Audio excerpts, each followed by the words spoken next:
Vous savez que normalement, on n'a pas le droit de pétrir de la pâte avec du lait pour faire du pain. Un pain au lait est interdit d'après la halacha, sauf deux cas de figure. Soit, si on en fait très peu, juste pour une seule serouda, on est sûr que on va manger avec un repas de laitage, on va manger ce pain, on va le terminer. Il n'y a pas de risque que ce pain, ensuite, soit utilisé avec de la viande. Deuxième cas de figure, si le pain il a une forme bizarre, et les gens ils disent, mais c'est quoi cette forme bizarre? On leur dit, parce que ça a été pétri avec du lait.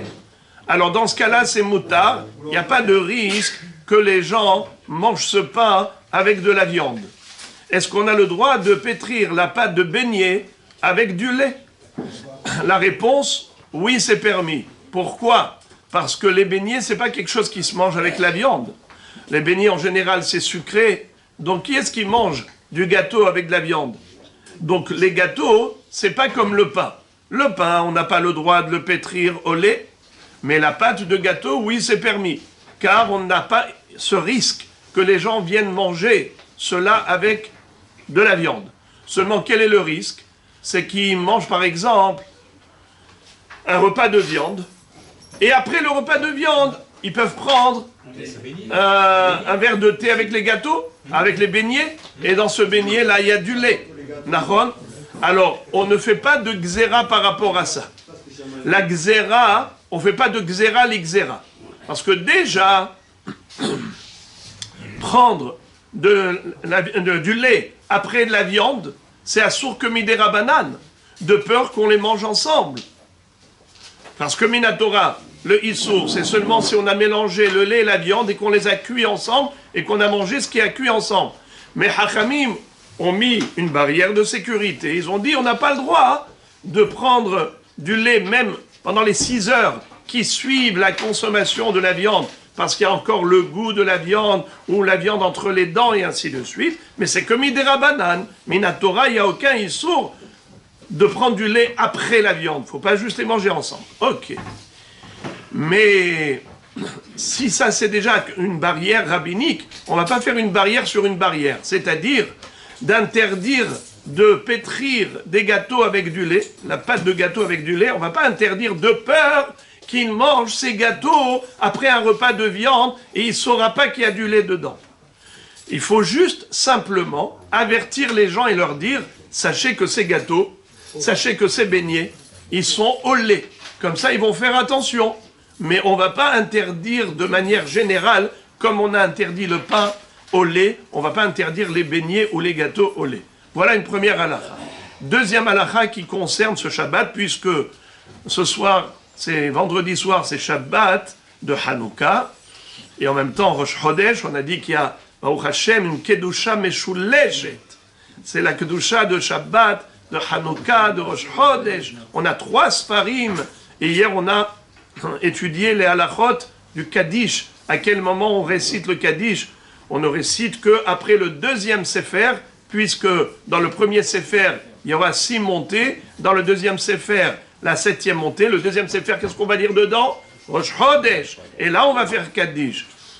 Et dans le 3e Sefer, on va lire le sujet de Hanouka, suivi de la Haftara de Hanouka.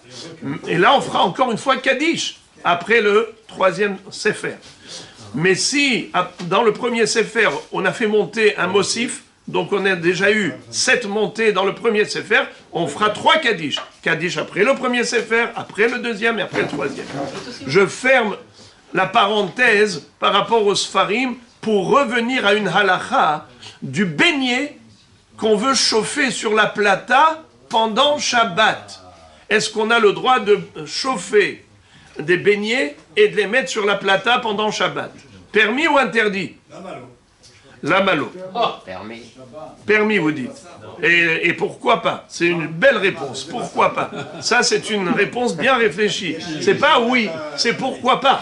Et ça, c'est une réponse de Chacham. Bravo. Alors, en effet, pourquoi pas? On pourrait parler du issour, de la cuisson. Vous allez me dire, oui, mais le beignet, il est déjà cuit. Mais vous le savez que pour les Ashkenazim, pour le Rama, on a le droit de faire bichoul après bichoul, afia après afia, mais pas afia après bichoul. C'est-à-dire, le beignet, il a cuit dans quoi? Dans l'huile. C'est pour ça qu'il s'appelle beignet, parce qu'il a baigné dans l'huile. Naron. Alors lui, il n'a pas cuit au four. Le mettre sur la plata, c'est le cuire à sec. À sec, ça s'appelle en hébreu afia. Quand je mets du pain dans le four ou des gâteaux dans le four, comment ça s'appelle en hébreu? Afia. Les ephod, afia. Quand on met dans de l'eau à cuire, comment ça s'appelle? Bishul bamayim. Quand on met à frire dans l'huile, comment ça s'appelle en hébreu? Tigoun. Chaque façon de cuire, chaque mode de cuisson apporte un nom. Il faut le savoir que pour les Ashkenazim, lorsqu'on a cuit un aliment par un mode de cuisson, par exemple, dans l'eau, on n'a pas le droit ensuite de le mettre au four à sec. Ou bien quelque chose qui a cuit à sec, comme du pain qui a cuit à sec dans le four, on n'a pas le droit de le mettre dans de l'eau bouillante, de Klérichon, ou bien même Klichéni, d'après ceux qui disent que c'est calé à Bichoul.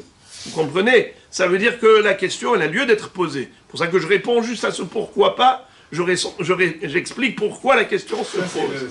Ça, c'est les Ashkénazes. Maintenant, Rav Ovadia Yosef Zatzal, il est posé comme le Mechaber qui dit que la règle de En Bichoul Achar Bichoul, elle ne s'applique pas seulement lorsqu'on a utilisé le même mode de cuisson Shabbat comme le mode de cuisson qu'on avait utilisé avant Shabbat.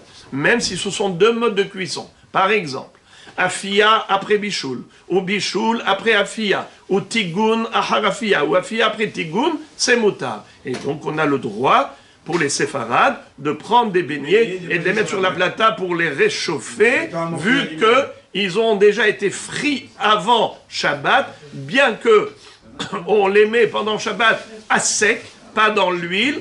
Ça s'appelle afia, malgré tout, c'est permis pour les séfarades.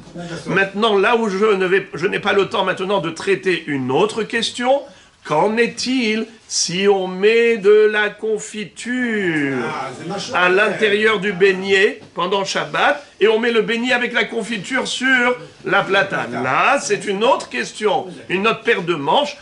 Shabbat Shalom et Hanouka Sameach.